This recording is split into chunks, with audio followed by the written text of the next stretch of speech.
And welcome, welcome, welcome. It is time for Richard Nixon Live, broadcasting coast to coast and around the world on CRN Digital Talk Radio. We bring you the best constitutional, legal, and all things governmental here on Richard Nixon Live. Richard Nixon, he's an attorney, he's an author, he's a constitutional scholar, doctor of law, and also a very, very nice amateur Congo player. So there you go.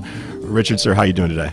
Very good, thank you. All right, today we have a very, very interesting show. Before we, the previous episodes, we've gone deep on the Constitution, specifically the 13th, 14th, 15th, 16th Amendments. And now we're going to go to the heavyweights, as you might call them, the First and Second Amendments. Okay. We, these amendments are often talked about in the news when it has to do with government censorship or gun rights. And these two amendments, the First and Second Amendments of the Constitution, are very, very important to study. And we're going to discuss these today. And with the theme of our show, we're going to discuss how the judiciary has once again used these amendments to make law from the bench.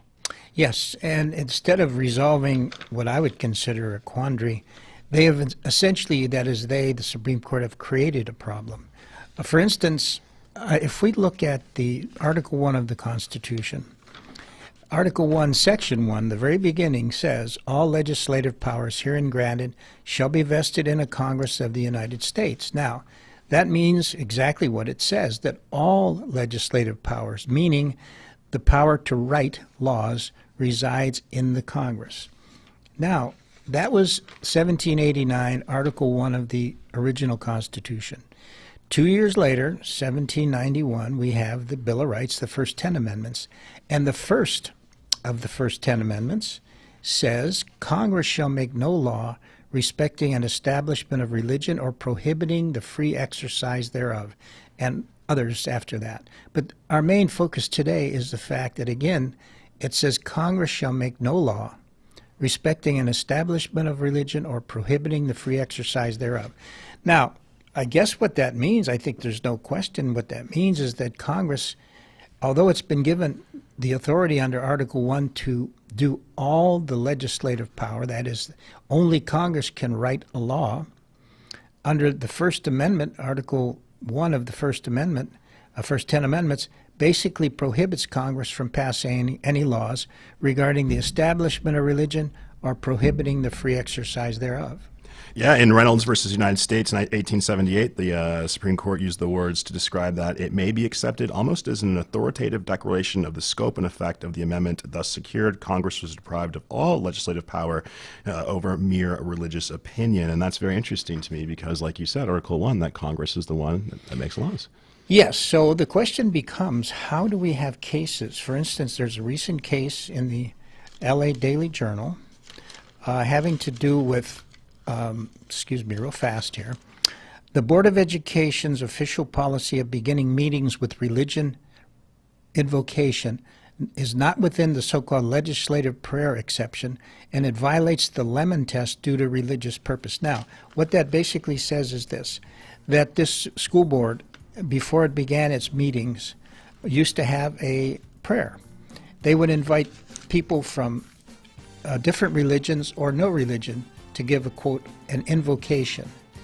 And this Ninth Circuit decided that that was unconstitutional. We'll go into it in a minute. Exactly. I want to deep dive into the Lemon Test as well. I think that's an important legal concept that our audience needs to know about. We'll be right back, you guys. I'm with Richard Nixon. He's an attorney. He's an author. Check out his book, America, An Illusion of Freedom. It's available on Amazon.com. We'll be right back. More with Richard Nixon live on CRN Digital Talk Radio, crntalk.com.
And we are back. Richard Nixon live, CRN Talk, CRNTalk.com, broadcasting coast to coast and around the world. We're talking all things constitutional, all things legal with Richard Nixon. He's an attorney, he's an author, he's a constitutional scholar.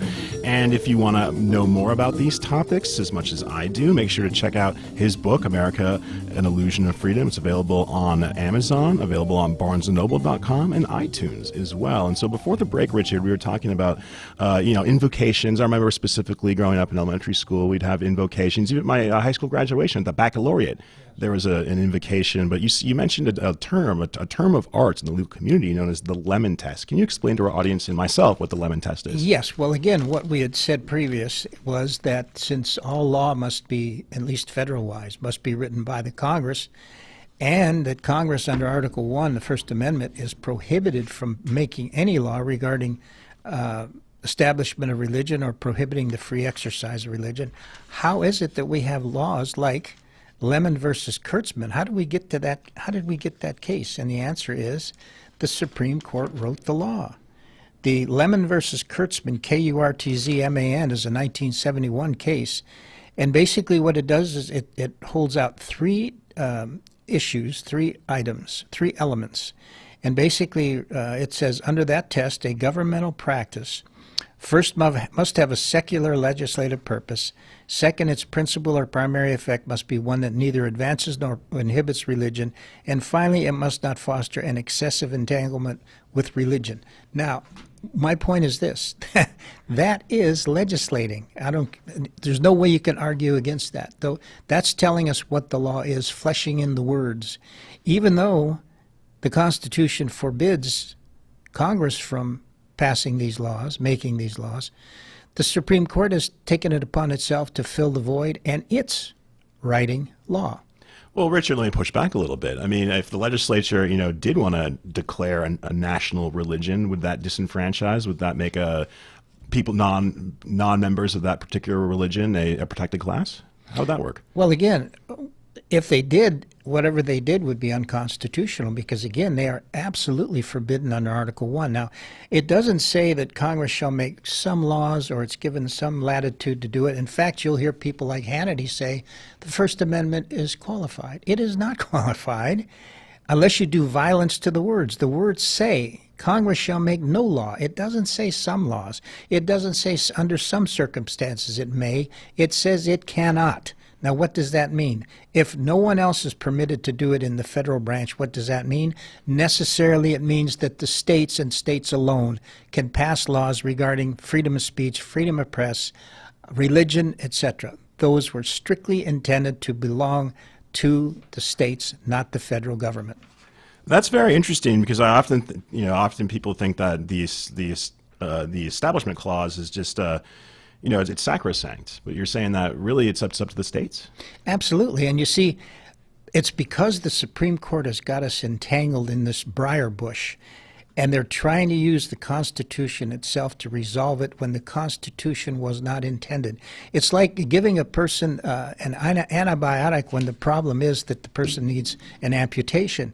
This is what is required in order to right our situation that we find ourselves in, this convoluted, mixed-up constitutional briar bush, is to start from scratch, look at the actual text and history of the Constitution, and start giving the states their due. These things should be resolved by the states, not the federal government. And it was, just from my cursory research, it was until the middle of the 19th century. I mean, for example, Massachusetts was officially, by their state constitutional and congregational until the 1830s. In Everson versus Board of Education, 1947, the United States incorporated the Establishment Clause and made it apply to the states. And we've talked about this before with the 14th Amendment, where you're using the Constitution to apply to the states when that's really not what the framers intended, right? Exactly. In other words, Justice Frankfurter says this in the Taylor versus, United States versus Taylor case, 1947, basically says that if the framers of the 14th Amendment Due Process Clause had intended to use the Due Process Clause to then start applying the Bill of Rights to the states, they could very easily have said so. And in his words, This is a strange way of applying something very specific in such a roundabout, almost fraudulent way. And let me ask you this, Richard, in your opinion, for example, if a state, for example, wanted to pass a law where there's a religious test for public office, would that be considered constitutional? Well, there is a clause in the Constitution. Mike, you caught me flat-footed here. I don't know exactly which one it is, but there is something in the Constitution that says that your religion shall never be a test for office. Now, they may be limiting that office to a federal office as opposed to a state. I think that probably the states...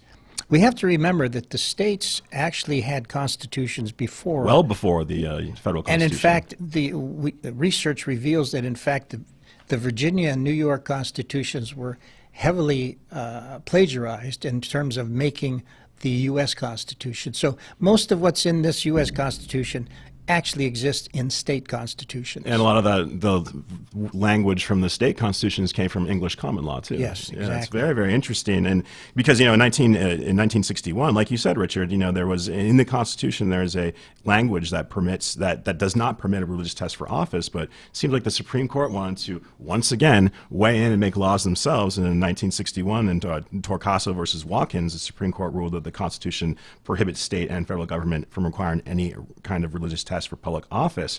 But like you said, it's already in the Constitution. Why do we the Supreme Court continue to really make law when those laws are already codified in the Constitution? My only reasoning for that is that once you've got power, it's very difficult. It's very difficult for a judge who now realizes he's on the Supreme Court and he can technically make law that he believes in. It's very difficult for him to say, I'm not going to do that. I'm just going to restrain myself. And most of them fall prey to it. Many, many conservative justices, or started out conservative, ended up being liberal, the small L, because they realized they could do it. Yeah, we're seeing maybe a shift of that with John Roberts, whose opinions have been quite varied and different from his initial viewpoints. It's very, very interesting. I think this is quite an important issue to discuss because there's lots of stories in the news regarding the First Amendment, specifically with the Establishment Clause, but more so with the freedom of speech. And I want to get into this after the break because there's a lot of people out there that think that speech is sacrosanct and protected, but it's really not. And it's that in the Constitution, I want to talk to you, after the break about this, about what speech is protected and what is not, and how we got here to the state of affairs right now, where things can be said, and you can lose your platform, be it on social media, and you can actually lose money because you can't express yourself and your views based on some sort of test. So we're going to talk about freedom of speech right after the break. You guys stay with us. I'm with Richard Nixon. This is Richard Nixon Live. He's an author. He's an attorney. He's a constitutional scholar. He's the smartest man I know. And we'll be right back, you guys, right after the break. More with Richard Nixon Live here on CRN Digital Talk Radio.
And welcome back. Richard Nixon Live, CRN Digital Talk Radio, streaming live at crntalk.com. We are here every Saturday at 1 p.m. Pacific Time, 4 p.m. Eastern Time, and also replays on Sunday as well. I'm joined with Richard Nixon. He's an attorney, he's an author, a constitutional scholar, and we were talking about the granddaddy of them all, the First Amendment to the Constitution, the First Amendment in the Bill of Rights. And before the break, we were talking about free speech, Richard, and I want to, talk to me like I'm a seventh grader. What speech is protected specifically by the Constitution? Well, again, the First Amendment, it's interesting because most people who write about it haven't read it. They don't quote it. It's repeated over and over as though it's true, or until it becomes true in the average person's psyche, that we have freedom of speech in this country. Well, of course, the court has done much to interpret that and on occasion misinterpret what that means. The First Amendment basically says that the federal government shall make no law regarding freedom of speech and so on. It doesn't say, it is not a positive grant of power to the people. It's simply saying that the federal government lacks the power to make any laws, which means that the states obviously do, because we know the 10th Amendment, 1791, 2 years after the Constitution in the main, that the 10th Amendment makes it very clear that the laws not given, or the powers not given to the federal government, are retained by the states and the people. Therefore, since we did not give, and it's very clear we did not give, power to make laws regarding freedom of speech to the federal government, those powers remain in the states, and technically the states can address freedom of speech in any way they want. So if they want naked girls dancing in the clubs, they can say so. If they don't want them, they can also say them. So that's where that is. That's very interesting.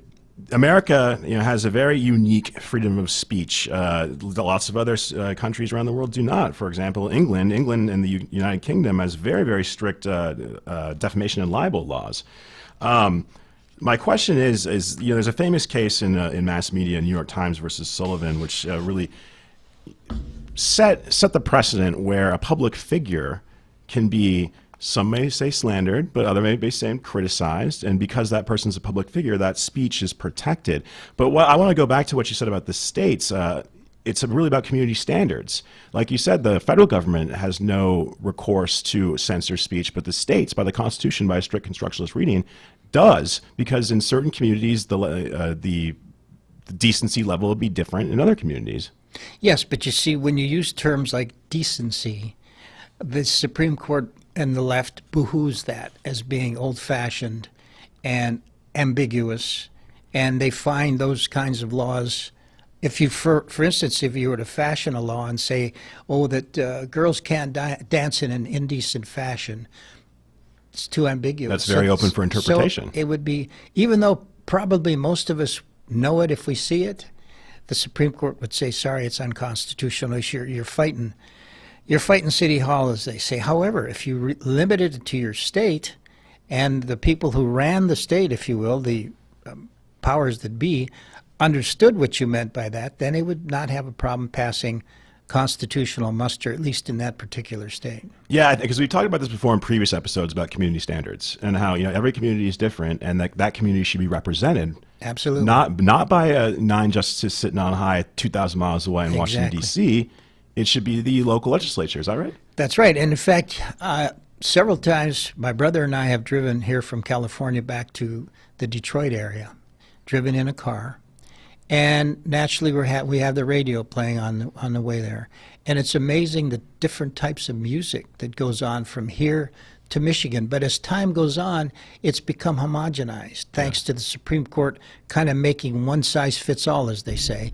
So that even if, like you said, that a local community doesn't want certain kind of conduct, they don't want guys yelling the F-bomb at a baseball game, they think it's offensive to people there with their families, they can't do anything to shut them up. But if you had local control of those things, you could. You could make it a simple misdemeanor if you did it, and you would be fined. If you wanted to use the quote, dirty words, you'd be fined for it. And there's really nothing in the Constitution that would forbid the people from having their own local laws. Yes. In fact, if we apply the Constitution literally, and that's one of my themes in my book, people would have more freedom to control their own lives. And that book, like you said, Richard, America, An Illusion of Freedom, available on Amazon, Barnes & Noble, as well as iTunes. We're going to be right back, you guys. We might get into the Second Amendment, another one of the big ones, controversial amendments in the Constitution, controversial to some, sacrosanct to others. So we'll be right back, you guys. I'm with Richard Nixon, CRN Digital Talk Radio, broadcasting live coast to coast around the world on crntalk.com.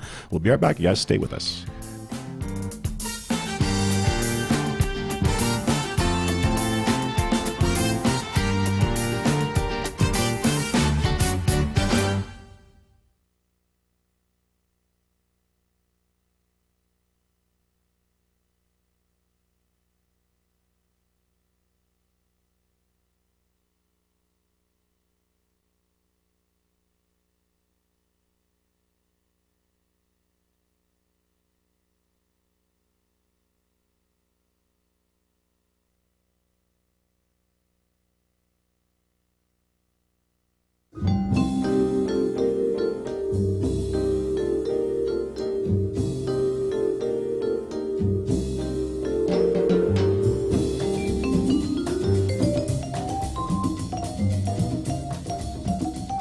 And welcome back. Richard Nixon live, broadcasting on CRN Talk. That's crntalk.com. I'm joined by notable author, attorney, a doctor of law, and a recreational conga player, Richard Nixon. I am Mike Airy. This is crntalk.com. And we just want to clarify, we always like to do this during this show, is that this show is not about the policy. You can agree about policy, you can disagree about policy, but this is about the process. This is about respecting the Constitution, the words there within. And you said a term earlier where you said a violence of the language, which really kind of stuck with me. Yes. How people sometimes do violence to the Constitution, to the actual language, by misinterpreting the words. Yes, and you know, it's even more egregious when it's done by a super educated individual. These people on the Supreme Court are by no means dumb, uneducated, ignorant people. They're highly educated, very well informed, and very adept at what they do. They're masters at writing and reading, and they fall prey to the same temptation, that is, to write the Supreme Court, to write the laws as they think they should be. Well, to circle back, Richard, we were talking last week about Justice Black, where you had this great language about him regarding some issues. But then, you know, before the show, we were talking about there was an opinion that Justice Black offered about the Establishment Clause that you really disagreed with. Yes. It had to do with the First Amendment, and one of the early cases that applied the Bill of Rights to the states, that is the First Amendment and no prayer in school and so on. And Justice Black, to my dismay, argued that, in fact, Jefferson had said that there should be a wall of separation between church and state. It should be high and impregnable. But he never mentioned the fact that it was not part of the Constitution.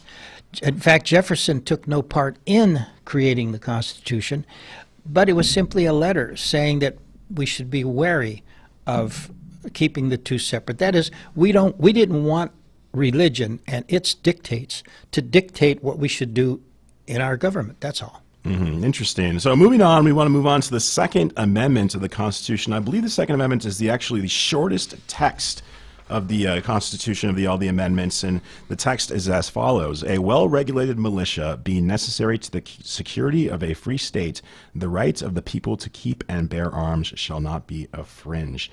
And this is one of the most controversial amendments to the Constitution. There's many people on the left disagree with it, many people on the right support it and treat it as sacrosanct. And Richard, once again, we've seen that you'd think that because the language is so short, and it's pretty definable right here. It's a pretty unimpeachable language. But once again, there's been thousands of cases which have argued against this language. Can you explain what this language really means and what the framers intended? Well, again, I think it's obvious from the text and the history that the framers actually meant that, again, just like the First Amendment, the federal government was intended to have no say on the people's right to keep and bear arms. That is to say, when they talk about a well-regulated militia being necessary for the security of a free state, they're simply giving a reason for why the people should be able to keep and bear arms. That is to say that the states have a right to be secure. And frankly, the security was not only against foreign invasions, but against the federal government itself. That was the point. Remember, the first 10 amendments were directed against the federal government. These were prohibitions. These were limitations on the federal government by the states. And so the framers of the Second Amendment, as well as the First, were saying, federal government, we have a right to keep and bear arms. You are not allowed to make any laws that would infringe our right to keep and bear arms. Well, Richard, let me ask you this, because it sounds like you're doing some interpretation yourself, with all due respect. I do believe that the framers did intend that this amendment, the Second Amendment, was to keep the power to the people in order to check on a tyrannical government. Is that language anywhere within the framers? Did the framers specifically spell that out, that they said the reason we were going to have the Second Amendment, a well-regulated militia, is to keep a tyrannical government from imposing its will on the people? Well, it's not in the text itself, but again, when I talk about being a textualist, I'm including the history of it. That is to say, as you said, this is very briefly stated, and that's the difference between statutes and constitutions, is the constitutions are intended to be brief, just to give you the subject matter, and now you, the interpreter of that, is supposed to check the actual words and the history and the part about which it is the whole scheme of things about which it is a part, to see exactly what they did mean. And they were just as concerned about protecting the states from the federal government as they were from foreign invaders. Yeah, and you can also read between the lines too. I mean, and I believe it's in Article 3, Section 5, about the election of presidents, they specifically said you had to be a natural-born citizen, because they didn't want, King George IV coming to America, getting himself on the ballot and winning. Exactly. And so, yeah, you can read between the lines. Also, some might say that the Second Amendment was a very smart play to not have to pay for a standing army at the time. Well, I had never heard that argument, but I'm certainly open to discuss that, Mike. So let's get into the weeds, though, a little bit here, because oftentimes, it's a very, very, very short text. Once again, a well-regulated militia. How do you interpret regulated? Well, again, I think since it's clear from the emphasis in what we've talked about, the whole thrust of the first 10 amendments, all this should be construed against the federal government. So when it comes to regulated, I think it's clear that they intended the states themselves to regulate their own state militia. Mm-hmm. And it's interesting language here right after that, be necessary to the security of a free state. And it says of a free state, not the free state. Because if you said the free state, I think that would imply the whole confederation of the states. Yes. But when it says of a free state, I think that directly applies to the states themselves. Yes. And in fact, there is a recent case here coming out of the Ninth Circuit. Ninth Circuit, of course, is federal law. And it's interesting because there is one individual here. His name is Judge Diamond F. O'Scanlan. He is known to be a conservative, one of the few conservatives on the Ninth Circuit. And he just issued a decision, 2-1. The decision basically says that the law in Hawaii is unconstitutional because the law in Hawaii said you cannot carry guns in public, loaded and open. And he said, well, it doesn't. The recent case, the Heller case, basically said that laws forbidding the carrying of firearms in sensitive places, such as schools and government buildings, are presumptively lawful. So basically what he was saying is you should be able to, if you can keep a gun, you can bear a gun, and that should be in the open as well. All right, we're going to talk more about that after the break. I'm with Richard Nixon. Richard Nixon Live. He's an attorney. He's an author. Check out his book, America, An Illusion of Freedom, available on Amazon.com. Be right back, you guys.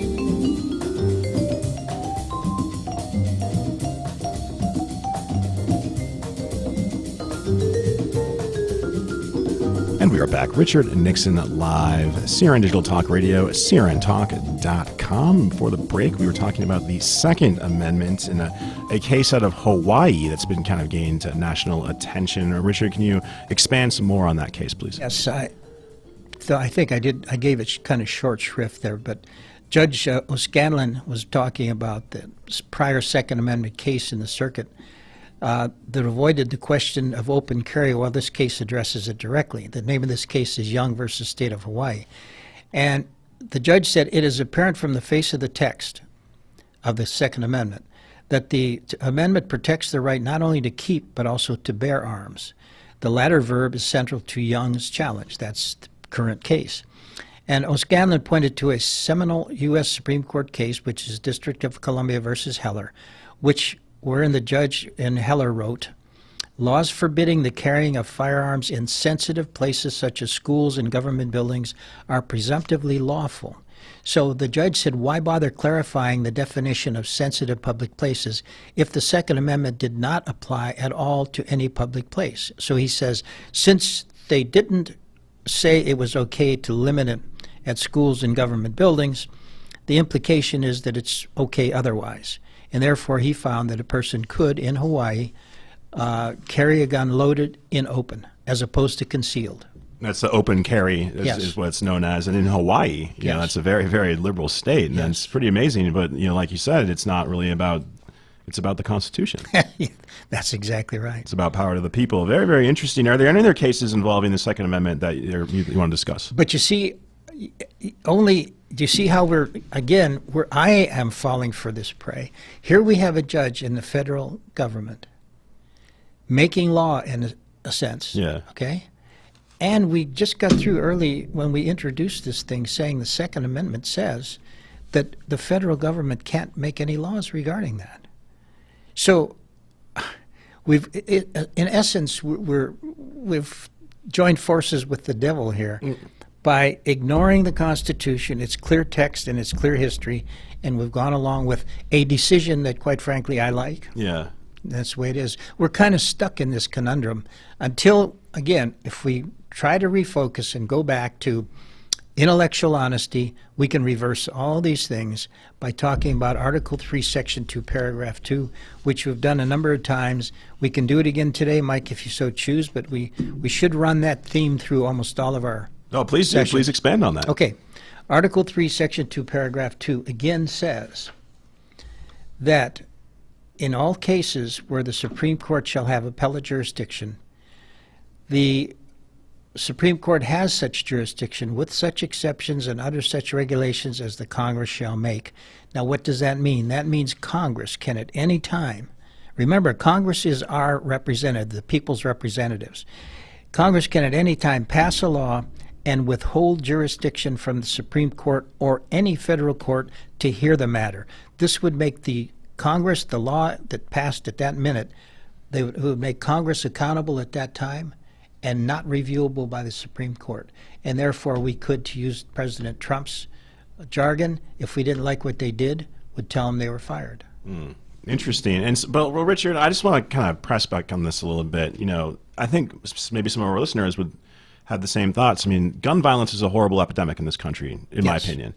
Yes. And is there any really way, in your opinion, through statute, to kind of ease the violence a little bit?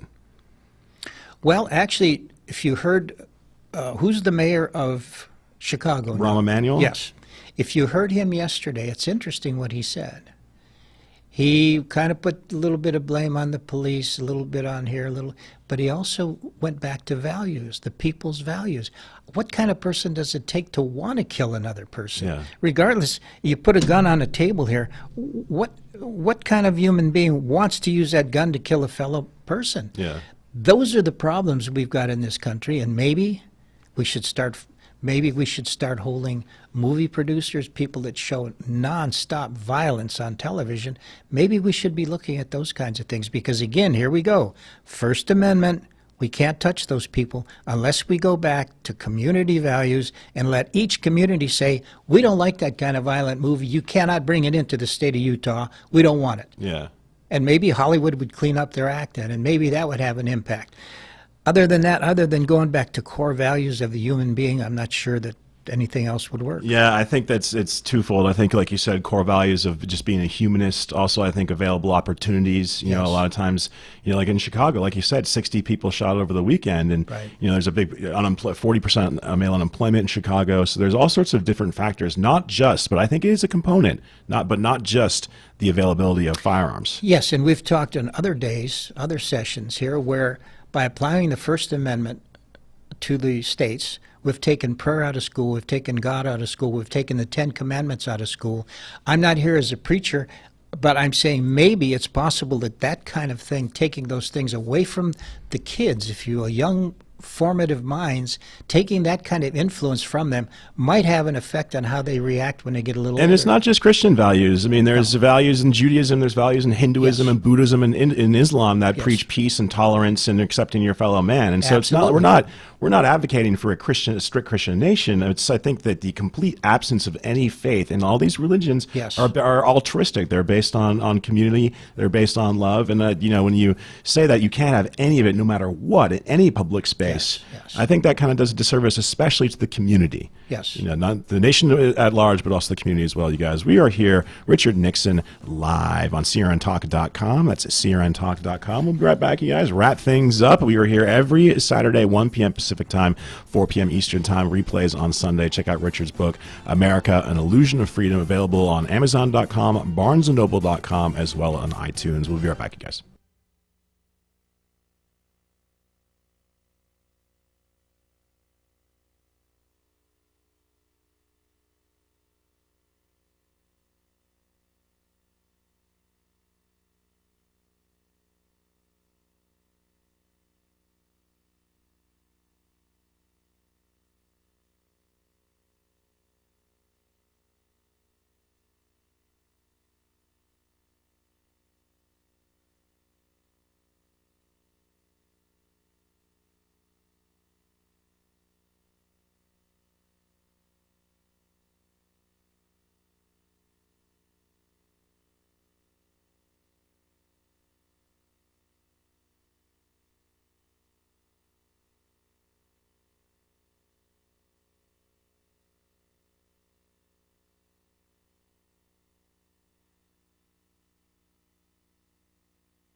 We are back. Richard Nixon live, crntalk.com, crntalk.com. We are here every Saturday at 1 p.m. Pacific time, 4 p.m. Eastern time. Replays on Sunday. If you like this show and you want to know more about Richard and his philosophy, check out his book, America, An Illusion of Freedom, available on Amazon.com, BarnesandNoble.com, and as well on iTunes. And Richard, I'll wrap things up here. We've talked about a couple of concepts. There's a concept that I'm not clear on, and I really wanted to know more about, and I believe our audience does as well.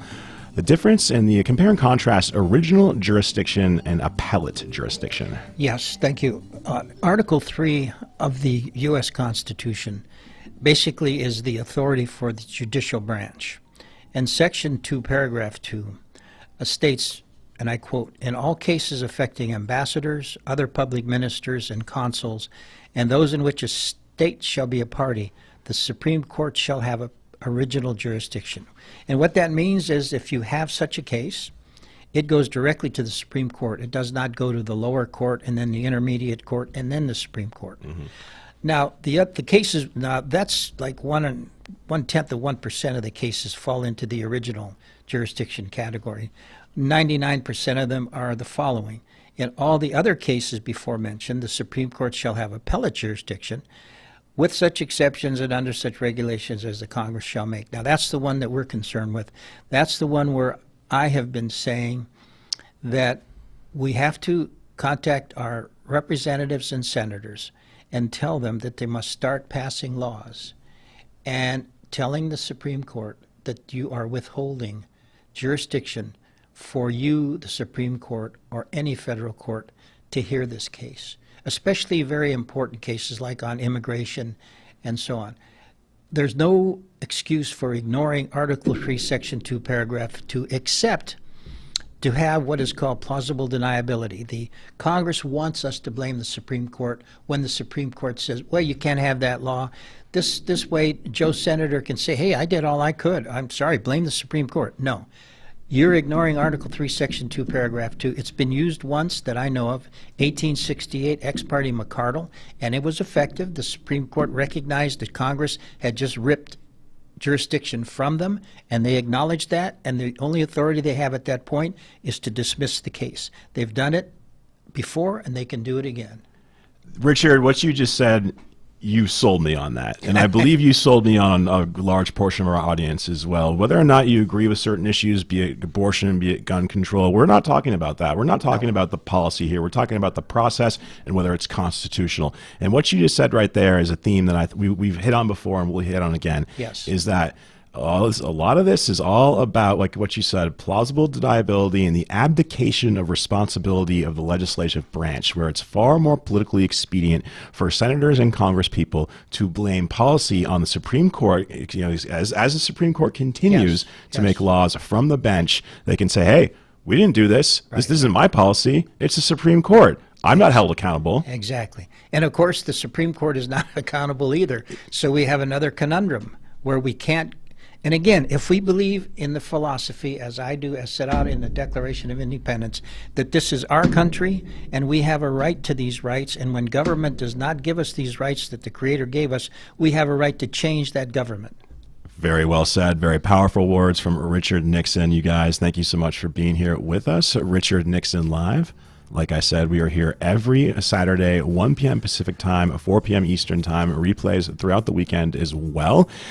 We are so happy to be here. We'll be back next week with more of your interest of this interesting topic. And if you have any questions or comments, make sure to send Richard an email, richardnixon@crntalk.com. Also, check out Richard's website. It's PRES37THWix.com/America. That's PRES37THWix.com/America. And check out his book, America, An Illusion of Freedom, available on Amazon.com, BarnesandNoble.com, and as well on iTunes. Richard, thank you very much, sir. And we'll be back next week more with Richard Nixon Live here on CRN Digital Talk Radio. Thank you.